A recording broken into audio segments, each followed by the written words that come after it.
The subject we discussed here is the palatalization in the English language. Here are 4 minimal pairs, and the words in each minimal pair only differ from each other by 1 sound. We use different colors to label each minimal pair and their corresponding sounds. For example, the pair in light green are the words top and chop, and they differ only by their initial sound. One is t, the other is ch, yet they are 2 different words.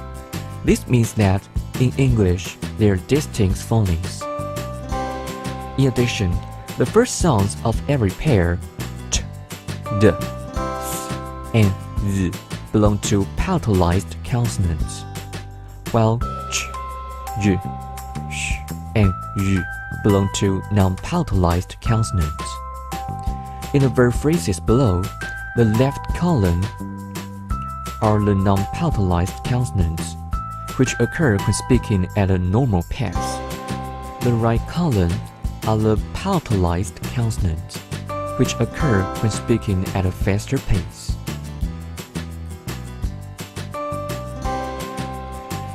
The question asks you to formulate a rule that specifies under what conditions do the 4 sounds t, d, s, and z become palatalized as ch, y, sh, and y. First, you should describe the rule in words. Then restate the rule again using feature notations. Let us first observe the neighboring environments of these consonants. On the left are the non-palatalized form. The 4 non-palatalized consonants are marked in bold, with the sounds they follow right after marked in red. On the right are the palatalized form. We also mark the 4 palatalized consonants in bold, with the sounds they follow right after marked in red. If we observe, we can see that, firstly, the 4 non-palatalized consonants are actually alveolar obstruent.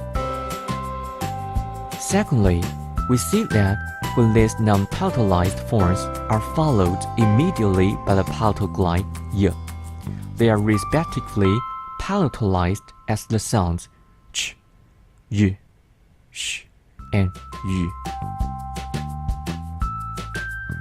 If all this is still unclear to you, let us make a close look at this consonant chart. The columns represent the place of articulation, while the rules represent the manner the sound is produced. The parts circled in green belong to the obstruent manner of producing sounds.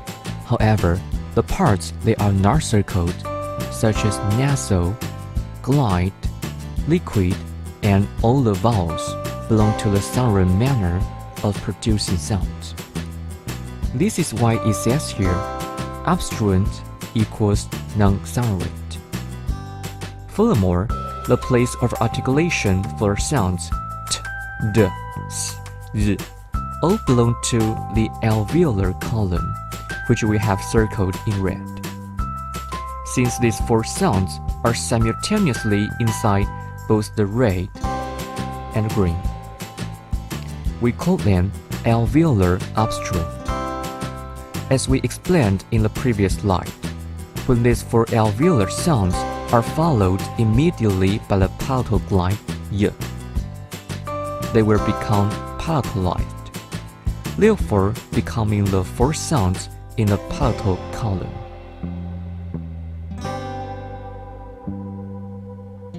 Lastly, we write down the generalized rule we have discussed.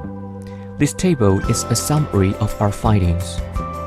These 4 palatalized sounds can only be followed by a palatal glide, while the 4 non-palatalized sounds can be followed by other segments, excluding palatal glides. Because these 4 non-palatalized sounds can appear in a greater number of sound environments, we will treat them as the default. If we describe this rule in words, we say, palatalization occurs whenever the alveolar obstruents t, d, s, and z are followed by the palatal glide y. If we restate the rule using feature notations, it will be as it appears here. Using different colors to match the corresponding notations with the words in the descriptions above.